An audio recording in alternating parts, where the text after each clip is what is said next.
दोस्तों, आखिरकार United nation के अंदर भारतीय विदेश मंत्री, रूस के विदेश मंत्री और चीन के विदेश मंत्री यानी कि इन तीनों का ही इंतजार था कि सुरक्षा परिषद में बदलाव को लेकर क्या कुछ कहेंगे। और इन तीनों की स्पीच यूनाइटेड नेशन के अंदर कल हुई।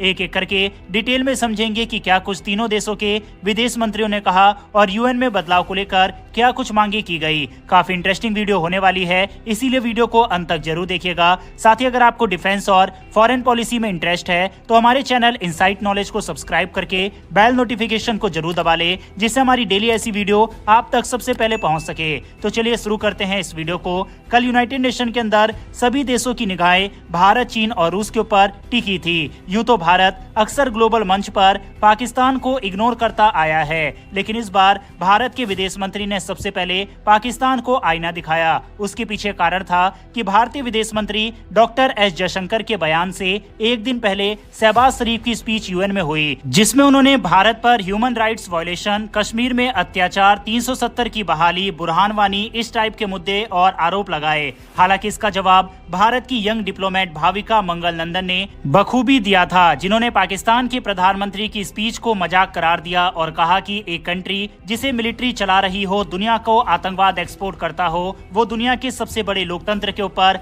आरोप लगा रहा है। ये अपने आप में ही यूएन में एक मजाक भरी स्पीच थी। हालांकि इसके बाद सभी को भारत के विदेश मंत्री डॉक्टर एस जयशंकर से भी उम्मीद थी कि पाकिस्तान के ऊपर कुछ न कुछ वह बोलेंगे। अक्सर भारत पाकिस्तान को यूएन वगैरह में इग्नोर ही करता है, लेकिन इस बार भारतीय विदेश मंत्री ने अपनी स्पीच में पाकिस्तान को ब्रूटल रिप्लाई दिया। बीती रात भारत के विदेश मंत्री एस जयशंकर ने पाकिस्तान को बकायदा उसका नाम लेकर चेतावनी देते हुए कहा, सीमा पार आतंकवाद यानी कि क्रॉस बॉर्डर टेररिज्म की नीति कामयाब नहीं होगी और हर हरकत का गंभीर परिणाम भुगतना पड़ेगा। यानी कि साफ शब्दों में भारतीय विदेश मंत्री ने कहा कि अगर पाकिस्तान आतंकवादी गतिविधियों को नहीं रोकता तो भारत काउंटर अटैक करने से पीछे नहीं हटेगा, जो कि हमने 2 बार हाल ही में करके भी दिखाया है। भारतीय विदेश मंत्री ने कहा, कई देश अपने नियंत्रण से परे परिस्थितियों के कारण पीछे छूट जाते हैं, लेकिन कुछ देश जानबूझकर ऐसे फैसले लेते हैं जिनके परिणाम विनाशकारी होते हैं। इसका सबसे बड़ा उदाहरण हमारा पड़ोसी देश पाकिस्तान है। इतना ही नहीं, उन्होंने आगे कहा कि आज पाकिस्तान की जीडीपी कट्टरता और आतंकवाद को एक्सपोर्ट के रूप में नापी जाती है, और ऐसा तब होता है जब आप अपने लोगों के मन में कट्टरता भर देते हैं। इतना ही नहीं, उन्होंने आगे कहा कि आज हम देख रहे हैं कि दूसरों पर जो मुसीबत लाने की कोशिशें उसने की है, वह उसके अपने समाज को निगल रही है। वो दुनिया को दोष नहीं दे सकते, ये केवल कर्म है जिसे वह भुगत रहे हैं। ये पाकिस्तान के लिए काफी कड़ा जवाब था और इस जवाब का रिएक्शन देखने लायक था। पाकिस्तान के प्रतिनिधि वहां पर डेस्क पर छुपते हुए, या हो सकता है कि भारतीय विदेश मंत्री की इंग्लिश के कुछ शब्द ना समझ आए हो तो डिक्शनरी में देख रहे हो। बहरहाल भारतीय विदेश मंत्री के भाषण के तुरंत बाद रूस के विदेश मंत्री सर्गेई लेवरोव की स्पीच हुई और इसमें सभी भारतीयों को उम्मीद थी कि जिस तरह से फ्रांस, पुर्तगाल, भूटान, ब्रिटेन, अमेरिका जैसे देशों ने भारत की स्थायी सदस्यता का समर्थन किया, रूस भी यूनाइटेड नेशन के मंच पर खड़ा होकर भारत की स्थायी सदस्यता का समर्थन करेगा।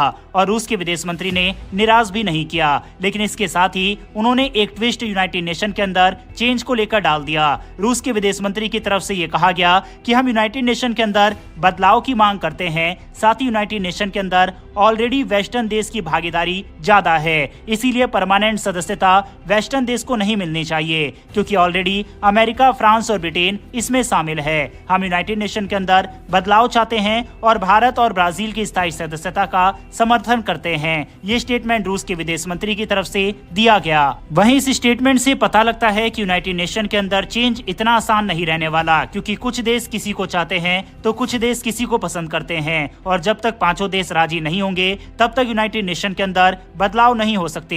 हालांकि यूनाइटेड नेशन के अंदर मौजूद 5 में से 4 परमानेंट सदस्य देश यूनाइटेड नेशन के मंच पर खड़े होकर भारत की स्थायी सदस्यता का समर्थन इस बार दे चुके थे, जिसमें रूस, फ्रांस, ब्रिटेन और अमेरिका शामिल है। अब सबकी निगाहें वैंग यी यानी कि चाइना के विदेश मंत्री पर टिकी थी कि क्या यूनाइटेड नेशन के अंदर चेंज को लेकर चीन समर्थन अपना देता है या फिर नहीं, और ऐसा देखा भी गया। चीन के विदेश मंत्री ने जब कहा यूनाइटेड नेशन के अंदर चेंज समय की मांग है और हम यूनाइटेड नेशन के अंदर बदलाव का समर्थन करते हैं। हालांकि जैसा हम सभी ने आशंका जताई थी कि चीन भारत का खुलकर समर्थन नहीं करेगा, ये हमें देखने को मिला। चीन ने अफ्रीका देशों को यूनाइटेड नेशन के अंदर प्रतिनिधित्व देने की मांग की। इसके साथ ही भारत का नाम तो वैंग यी ने नहीं लिया, लेकिन उन्होंने ये जरूर कहा कि डेवलपिंग नेशन और ग्लोबल साउथ की भागीदारी यूनाइटेड नेशन के अंदर होनी चाहिए, जिससे यूएन एक मजबूत संस्था बन सके। वही मैं आप सभी को रिकमेंड करूंगा कि आप यूएन के चैनल पर जाकर तीनों ही विदेश मंत्री की स्पीच सुन सकते हैं। तीनों के ही भाषण काफी ज्यादा अच्छे थे।